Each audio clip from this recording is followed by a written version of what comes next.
Hello, Solar Eclipse Timer users. This is Dr. Telepin checking back in with another shadow band episode. The Why We See Them episode discussed technical details and nuances about how it is thought that shadow bands are created. In this episode, I will discuss tips on how to video them, but with an emphasis on doing it in a manner that allows scientific analysis of the shadow bands later.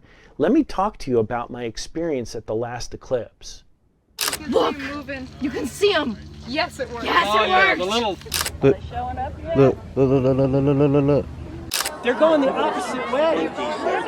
Observe for shadow bands. Let's talk about how to orient yourself. The starting point with scientifically documenting shadow bands correctly is to understand your observing position orientation. Before the eclipse, I am assuming you will have pre-planned observation positions picked out. The absolutely crucial first step is to understand the direction of the path of the umbra. Here is what you will do to figure that out. Get an interactive eclipse map visible on your computer and do a little basic and completely manual procedure. The popular interactive maps will have north to the top. Find your observing position along the path and zoom in. Move the interactive map with your observing position towards the top of the computer screen. Put a clear compass up against the bezel edge of your monitor to hold it horizontally with north up. Now move the eclipse path map on the screen so the center line is going right through the center post of the compass. Look at where the center line hits the degree marks on the approach side and the exit side, and write down these numbers in degrees. Also from the interactive map, get the local circumstances and write down the sun azimuth at max eclipse. This is the compass direction of the sun at max eclipse. Print out a generic simplified compass rose from the internet on an 8.5 by 11 inch sheet of paper and mark down the following lines. Mark north bigger to make it more visible. Mark a line as an arrow for the direction of the path. Put the arrow on the side of the umbra exit.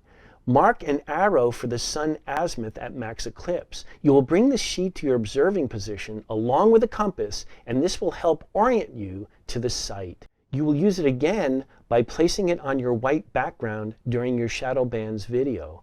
Not only will it help you with alignment, it puts an object of known dimension in the video.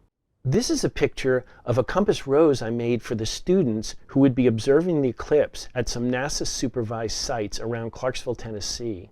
You will see later how this simple sheet of paper made a shadow bands video more valuable for analysis. For 2017, I continued to refine my own plan for video. My final plan looked like this. I had a rectangular white sheet that I would lay on the ground with the long axis in line with the path of the umbra. A tape mark down the center of the sheet, again to mark the axis of the umbra and to help orient it as accurately as possible with a compass. I marked north clearly with an arrow made of tape. I made a grayscale pattern to have a comparison contrast scale for the low contrast of shadow bands, and a high definition video camera facing towards the direction of umbra exit, exactly in line with the center line of the path. Prior to the eclipse, I did camera exposure testing to determine manual settings for the video camera. I decided to use the camera on its shutter priority mode to hold a fast shutter speed through the decreasing ambient lighting. The idea being that the fast shutter speed would be better for capturing the fast-moving shadow bands. This ended up not being the best idea, and my video ended up being somewhat underexposed. Cameras are so sophisticated now, in the future I will just use an automatic exposure setting. So look how this setup will help the directional analysis of the video later. You will be able to assess direction of shadow band fluttering, axis of shadow band rose, axis of the movement of the shadow band rose, and all motions can be interrelated with north and the axis of the path because your camera is facing in line with the umbra exit down the path. Now, There are videos out there on the internet that have more resolution and contrast than my personal video and the other two that I analyzed. And I am proud of each and every one of you that did shadow ban videos. I appreciate your enthusiasm. The problem is the routine internet shadow ban videos are not oriented, and without clear orientation, they are not useful for the analysis of shadow ban theories. But my previous shadow ban observation and all of my thought and preparation gave me a unique opportunity to analyze shadow ban videos from 3 sites as part of a scientific analysis. I am fortunate to have scientist friends at NASA who I collaborate with, and I helped with the plans to organize their students to observe shadow bands. That enabled me to get the data that I will present for Site A. And luckily, I know Destin from Smarter Every Day, and one of his subscribers reproduced my shadow band observing setup completely. That enabled me to get the data that I will present for Site B. An in-depth scientific analysis of these sites, which is submitted for publication, will be the subject of another episode. But please take note of this. No one has ever presented shadow band characteristics from 3 sequential sites along the path of the same eclipse. All other published shadow band scientific studies are based on a single observation site. So, I am so excited to be discussing with you something that has never been previously documented in this manner. Let me say here that I went into this eclipse with a preconceived notion about shadow band row motion based on my other experience. Because of my observing position in the southeast, close to the point of greatest eclipse, my hypothesis was the shadow band rows at this eclipse would be oriented perpendicular to the path and move in the direction of the umbra exit. This is due to the fact that for the 2017 eclipse, around the point of greatest eclipse, the sliver of sun causing shadow bands would be perpendicular to the path. This is true for Site A and Site B as well. Let's see if my hypothesis was right or wrong. At Site A, the video was taken by a student that was at a NASA-supervised site. You can see she used the compass rose that I made up for the NASA students, and she laid it on her sheet. This allowed orientation for later analysis. She used a cell phone as the camera and had the camera pointing to the northwest, the direction of umbra approach. I would have preferred the video in the opposite direction, that of umbra exit, but at least it is relatively in line with the path. Here I have done a faked overlay of shadow bands, which represents what you will see in her video. Now I will run her C2 video. Yeah, you can clearly see them. What's the shadow band? Look! Moving. You can see them! Yes, it works. Yes, Oh it yeah, works! the little things. Here that we look go, like here we a- go, here we go! Oh, it is getting so dark. The behavior of her shadow bands was the same at C2 and C3.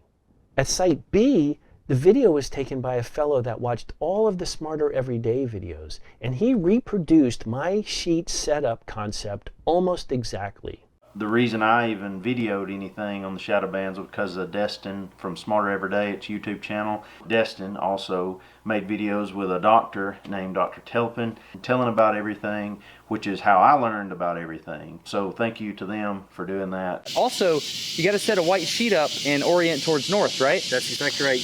And you want to put a piece of tape down the white sheet in the center, which is the axis of the path. Right. And then you want a video along the axis of the path in the direction that the shadow is going to go. You can see he has tape laid on his sheet for orientation. He used a consumer-grade video camera on a semi-manual mode so he can adjust exposures on the camera, and had the camera pointed to the southeast, the direction of umbra exit. This is my preferred direction.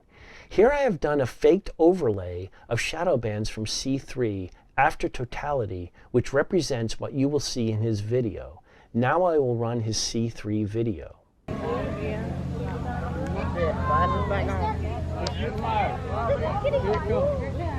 Shadow bands again. Now you got shadow bands again. Look. His sight was fascinating because the direction of the angle of his shadow band rose changed from C2 to C3.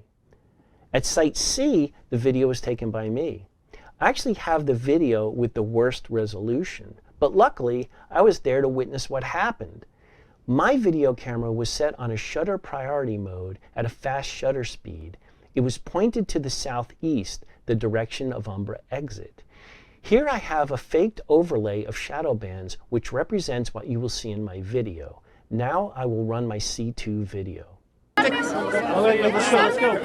Yeah, shadow bands on. Very simple. Hands on your solar filter. There we are. Solar filter. Look at them, look at them. They're going the opposite way. My sight was amazing. The shadow band rows were moving towards the direction of umbra approach, exactly the opposite of what I was expecting. Let's discuss each site in some more detail. Site A. Michaela did a good job. Having the compass rose in the video was key. I wish our camera was a bit better in line with the path because the camera position introduces some angles that are hard to figure into the analysis. But overall, she has a great video. Her data shows the rows of shadow bands fluttering as expected. The rows were basically perpendicular to the path, and they moved very slowly in unison in the direction of the path. Her data matches exactly what my preconceived notion about shadow bands would have been for her observing position. And if I only had the opportunity to see this single video, I would have thought that my hypothesis was correct. But let's look at the next two videos, which will completely blow up my preconceived notions. Site B. Chris had his video camera perfectly in line with the path and pointing in the direction of the umbra exit, like I recommend.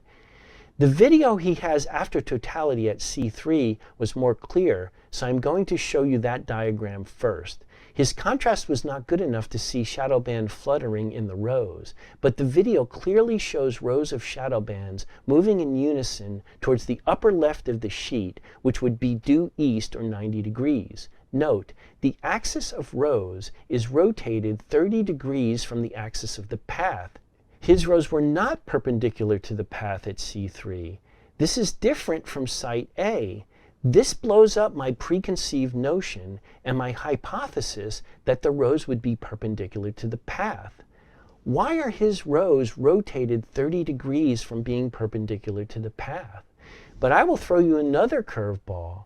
His shadow band rows at C2 were perpendicular to the path. Here is his C2 video. The contrast is not as good as his C3 video. Oh, it's got more to look at. That is cool. That's great. That's great. Oh, you guys are great. Shadow bands are showing. Look up too.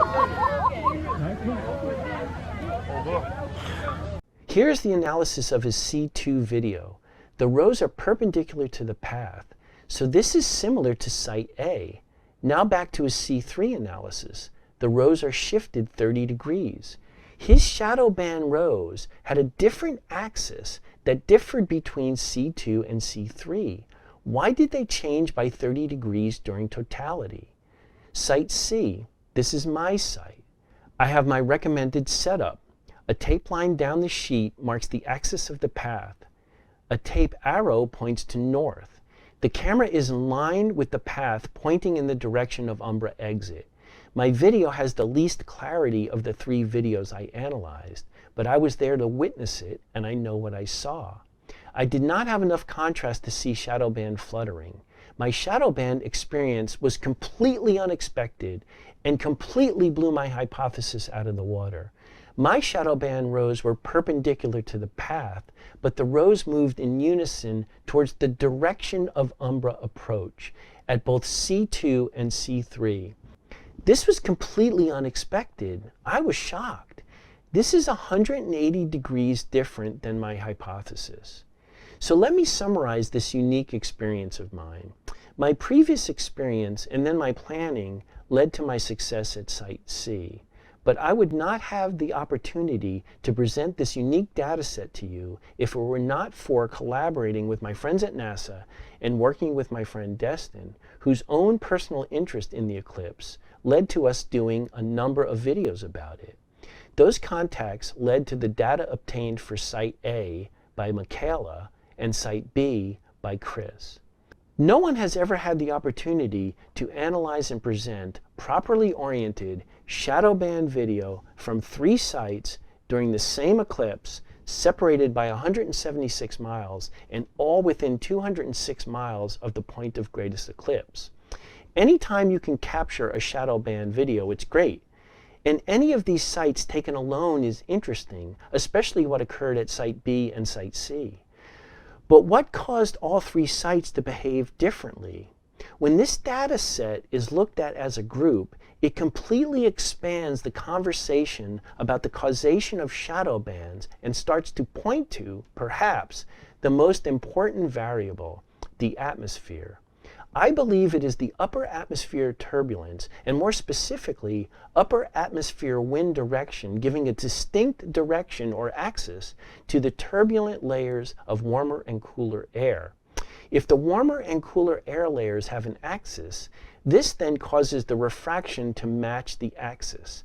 So the sliver of sun creating shadow band rows on the ground is really just a projection of the rows of refraction in the atmosphere.